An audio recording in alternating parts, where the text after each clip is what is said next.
Hi there.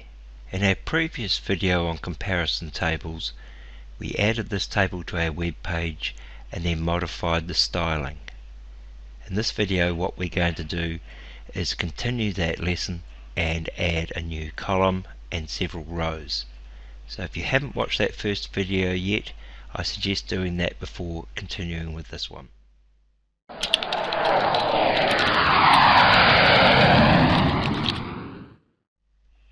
Just before we add the columns and rows to the table, let's just take a quick look at this border that we have around product A. You might want to change the color or perhaps even highlight a different column. So on my web page I'm going to open up the HTML and take a quick look, and right at the top of the HTML you'll see I have a col group tag with 4 columns inside that. I have an inline style rule on the second column, which was product A, and you can change the thickness of the border or change the color. I'm going to change that to green, and we can also select a different column by just cutting that out and pasting it into the one that we want. Just remember there is one column tag for each column that we have, so when we add a new column we'll add another column tag here. I'm going to preview that and make sure my border has changed position and color. Now that we've dealt with that border, I'm going to show you a screenshot of this table in my graphics program. It's going to be helpful to understand exactly what we're going to do and why we're going to do it. That way, if you make a mistake somewhere with a copy and paste, and invariably that's going to happen, you'll understand where you've made the mistake. Now it would be lovely if we could just highlight a column like so, and then somehow just copy and paste it into the table code like that and change the details. But unfortunately that's not how a table is constructed. It's constructed horizontally, so we can copy and paste rows but not columns.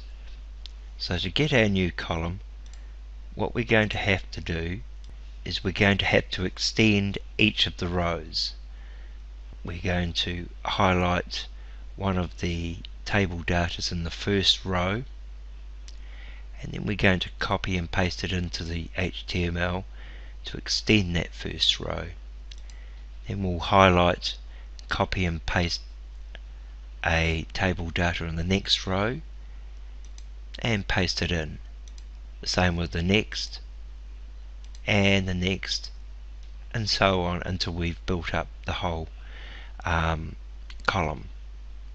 Once we've done that, then we can select one of the rows and we can copy and paste that into the table. So let's get started with that. I'm back on the web page and I'm going to start extending each row. So starting at the first, I'm going to copy the very last table data of this row, copy it in,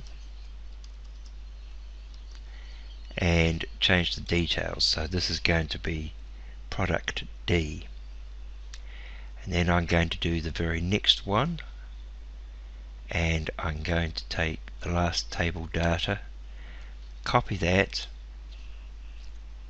and paste it in. If the details need to be changed, I would change them, otherwise I'll carry on to the next. So let's go through and do all of these.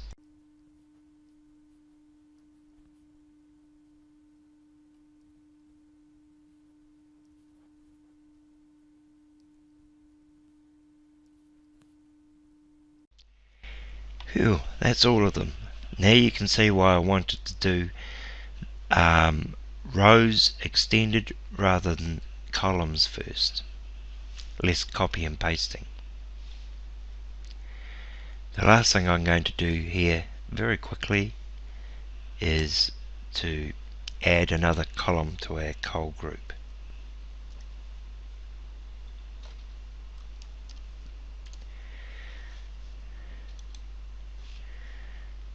Now I'm going to preview that page.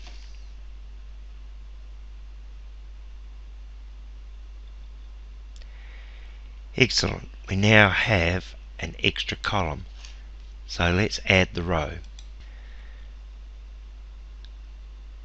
I'm going to select one of these rows and I'll select the first one.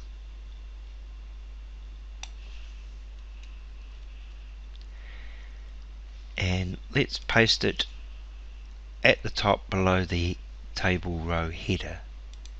So I'm going to paste it in once, make some room and paste it in twice. And I'm just going to change the detail here to feature, and the second one will be feature 2.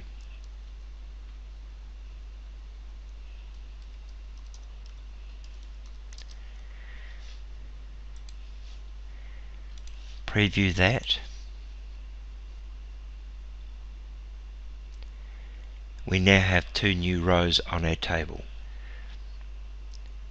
Hopefully that's given you enough information that you can build the table that you want for your own sites. You can add as many columns and as many rows as you need to, and of course, as I have mentioned in the past, this is totally responsive or mobile friendly.